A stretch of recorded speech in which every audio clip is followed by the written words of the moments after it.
토트넘에서 챔피언십 퀸즈파크 레인저스로 임대를 떠난 양민혁이 손흥민과 이강인에게 고마움을 표시해 관심을 모았습니다. 영국 TVR 풋볼은 유튜브 채널 슈퍼러브를 인용, 양민혁이 QPR로 임대를 가기 전 손흥민에게 받은 조언을 이야기했다고 전했습니다. 양민혁은 슈퍼러브를 통해 흥민이 형과는 당연히 같은 팀에서 같이 생활했다. 훈련이 끝나고 같이 밥 먹고 냉탕도 항상 같이 했다. 타지에서 같은 팀 선배로서 많은 도움을 주셨다면서 임대 가서도 다치지 말고 경험 많이 쌓고 돌아오라고 했다고 밝혔습니다. 양민혁은 지난 2024년 K리그 강원FC에서 고교생 신분임에도 38경기에서 12골 6도움으로 강한 인상을 남겼습니다. K리그 1 역사상 최초 고교생 신분으로 프로 선수가 된 양민혁은 시즌 중이던 지난해 7월 토트넘과 계약해 주목을 받았습니다. 아직 어린 선수다. 프리미어리그의 높은 수준에 적응하기 위해서는 시간이 필요하다는 포스테코글루 감독의 말처럼 양민혁의 토트넘 데뷔전은 좀처럼 쉽지 않았는데요. 손흥민도 양민혁에게 부담을 주지 말아달라고 당부한 뒤 양민혁은 K리그 첫 시즌 12골과 도움을 많이 기록했고 밝고 두려움이 없는 선수라고 간주했습니다. 또 그는 양민혁이 팀에 합류하게 돼 기대되며 내가 도울 수 있는 부분은 돕고 싶지만 압박을 주지 않아야 한다면서 축구가 그에게 가장 중요하다고 덧붙이기도 했습니다. 결국 양민혁은 경험을 쌓기 위해 QPR로 임대 이적하기로 했습니다. 요한 랑게 토트넘 테크니컬 디렉터는 제게 있어 임대 시장은 선수들의 성장에 있어 매우 중요한 단계라면서 프리미어리그 데뷔를 한 선수들의 80% 이상이 임대를 경험했다고 밝혔습니다. 양민혁은 이강인의 이름도 언급했는데요. 한국 축구대표팀에서 이강인과 인연을 맺은 양민혁은 여기 와서 강인이 형이 되게 많은 도움을 주신 것 같다. 고마움을 전하기 위해 이렇게 방송을 통해 이야기한다고 밝혔습니다. 이어 형이 새해에 먼저 연락을 주셨다. 선배가 후배에게 먼저 연락 주기가 쉽지 않다면서 강인 이 형이 왔는데 어려움은 없냐. 자신감 가지고 너 하고 싶은 대로 하면 분명. 내가 좋은 위치에 원하는 위치에 갈 수 있다 등의 조언을 많이 해줬다고 마워했습니다. 양민혁은 국가대표팀에서 잠깐 봤는데도 기억해주고 정말 잘 챙겨줘서 너무 감사하다고 덧붙여 이강인에 대한 감사도 잊지 않았습니다. 정몽규 취임 후 보조금은 11년간 3배 늘었습니다. 정부 보조금은 연간 최소 110억 원 수준이며 스포츠 토토 등 복표 수익 연간 200억 원이 지원되고 있습니다. 주요국 정부 보조금 없거나 의존도 낮으며 피파 랭킹 20위권 국가들은 70% 이상이 협회장은 전문 경영인이 하고 있고 이외 축구인 등이 하고 있습니다. 우리나라처럼 재벌 총수가 회장인 곳은 단 한 곳도 없습니다. 대한축구협회에 연간 약 300억 원의 국가재정이 투입되면서 수익에서 정부 의존도가 약 30%에 달하는 것으로 나타나며 충격에 빠졌습니다. 사실상 정부 재원이 아니면 운영이 어려운 셈입니다. 미국과 일본 등 주요국은 국가보조금 의존도가 낮은 가운데 축협의 재정 자립을 촉구하는 목소리가 나오고 있습니다. 18일 한경닷컴이 축협의 손익계산서를 분석한 결과 지난 2013년 이후 보조금과 복표 수익을 제외하면 연 평균 300억 원 적자를 기록하고 있습니다. 여기에 대한축구협회가 신청한 특정감사 재심의가 기각됐습니다. 이에 따른 감사 후폭풍이 시작될 것으로 보입니다. 문화체육관광부는 2025년 1월 2일 대한축구협회가 신청한 특정감사 재심의에 대해 기각을 결정해 통지했다라고 밝혔습니다. 앞서 문체부는 27건의 위법 및 부당사항들에 대해 축구협회에 징계, 시정, 주의제도 개선 등을 요구했으며 합리적인 개선 방안을 마련하도록 통보했습니다. 축구협회는 이에 대해 재심의를 신청했고 문체부는 감사심의위원회를 개최해 7개 안건에 대한 심의 후 최종적으로 모두 기각했습니다. 재심의가 받아들여지지 않으며 축구협회는 한 개월 내 징계에 대한 징계 의결 뒤 결과를 통보해야 하며 제도 개선이나 시정 조치에 대해서는 2개월 내에 문체부에 알려야 하는 상황입니다.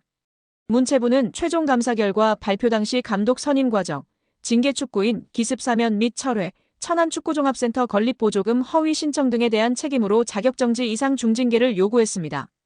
더불어 문체부는 김정배 부회장, 이임생 기술총괄이사 등에게는 홍명보 현 국가대표팀 감독 선임 과정에 책임을 물어 자격정지 이상의 중징계를 요구했습니다. 이어 홍명보 감독에 대해서는 전력강화위원회를 통한 재선임을 통보, 계약 유지 혹은 해지 여부 등에 대해서는 협회의 자율에 맡겼습니다. 문체부 관계자는 이번 축구협회의 재심의 신청 기각에 대해 해당 내용을 다시 살펴본 결과 문제가 없다고 판단했다. 중징계 정몽규 회장, 김정배 부회장, 이임생 이사의 자격정지 이상의 징계와 관련해서 축구협회가 한 달 내로 통보해야 한다. 이후 문체부는 이행 여부를 들여다볼 것이다. 이행 감사 또한 이뤄진다라고 전했습니다.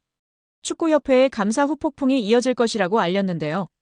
문체부 관계자는 축구협회의 대한민국 천안축구종합센터 건립 관련 차입금, 실행과 보조금 집행과 관련해 국고보조금 부정 수급이 있었다. 보조금 환수 절차를 밟을 예정이다. 보조금 56억 원 전체가 환수 대상인지 여부 또한 따져 물을 예정이라고 말했습니다. 이어 보조금 환수 절차와 함께 이에 따른 제재 과징금이 내려질 것이다. 과징금은 환수금의 5배이다라며 국가사업에도 배제될 가능성이 있다.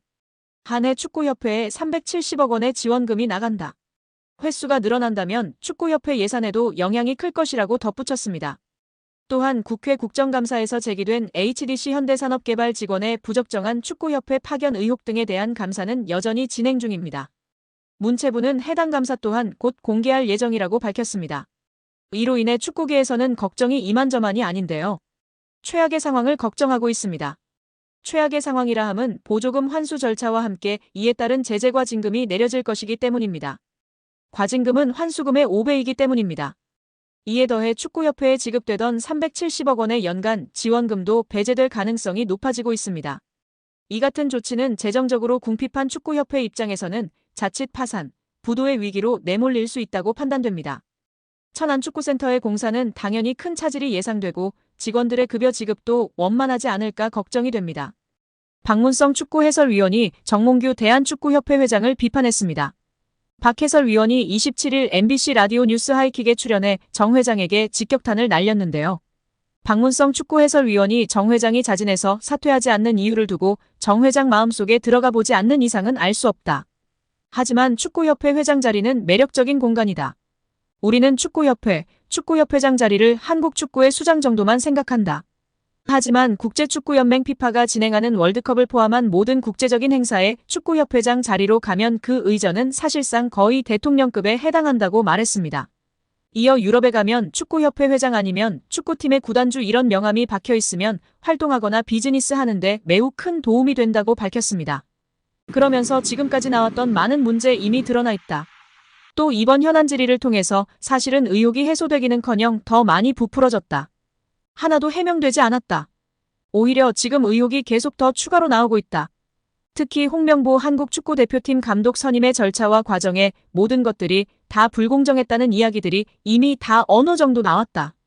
이제는 지금의 이 체제 그만 끝내는 것이 옳다고 전했습니다. 정몽규 대한축구협회장이 사선 연임을 노리는 것으로 알려진 가운데 자신의 3선 연임을 승인해준 스포츠공정위원장과 접대 골프를 친 의혹이 알려지며 화제입니다.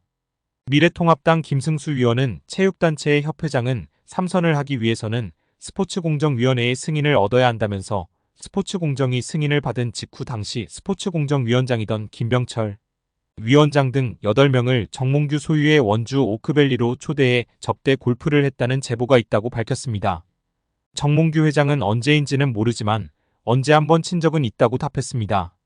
김승수 위원은 3선 승인을 받고 불과 몇 달이 채 되지 않은 상태에서 스포츠공정위원장을 불러 골프를 접대한 것이 굉장히 부적절한 일 아니냐고 추궁했습니다.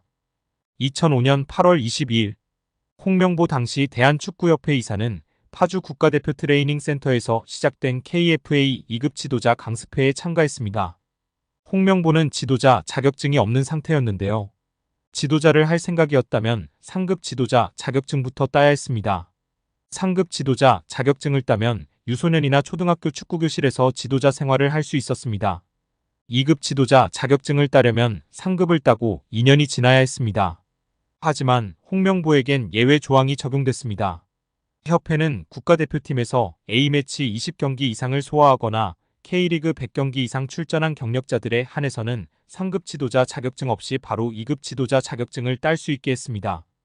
2005년 9월 26일 협회는 딕 아드보카트 한국 축구 대표팀 신인 감독을 보좌할 코치 중 한 명으로 홍명보를 택했습니다. 지도자 자격증이라곤 전무했던 홍명보가 2급 지도자 자격증을 딴 지 3주 만이었습니다. 자격 논란이 불거졌습니다. 2급 지도자 자격증을 보유한 자는 중학교나 고등학교 팀만 지도할 수 있었는데요. 당시 KFA 규정에 따르면 대한축구협회 1급 지도자 자격증이나 아시아축구연맹 A급 지도자 자격증을 취득한 자만 대표팀 지도자로 일할 수 있었습니다. 협회는 당시 지휘권을 갖지 않는 보조 지도자 역할이기 때문에 홍명보 코치의 1급 자격증 취득 여부는 크게 문제될 것이 없다는 입장이었습니다. 지도자 경력이라곤 지도자 수업 3주뿐이었던 홍명보는 국가대표팀 코칭 스태프에 합류한 역사적인 사건이었습니다. 홍명보는 국가대표팀 코치를 맡은 지 1년이 채 지나지 않아 2006 독일 월드컵을 치렀습니다. 홍명보에게 국가대표팀 코치로 지도자 생활을 시작해 월드컵을 경험하는 데까지 필요했던 시간은 단 9개월이었습니다. 누군가는 평생의 꿈이 될 수 있는 월드컵을 경험하는데 홍명보는 속성 자격증 취득부터 돈으로 살 수 없는 월드컵 코치 경험까지. 정말 대단합니다. 이후에도 홍명보는 탄탄대로였습니다. 홍명보는 2006 독일 월드컵 후에도 국가대표팀에 남았는데요. 홍명보는 국가대표팀 코치로 2007 아시아 축구연맹 아시안컵, 2008 베이징 올림픽을 차례로 경험했습니다. 2006 독일 월드컵 16강 진출 실패, 2007 아시안컵 3위 및 음주 파문, 2008 베이징 올림픽 조별리그 탈락 등 대표팀은 실패를 거듭했지만 홍명보가 책임질 건 없었습니다.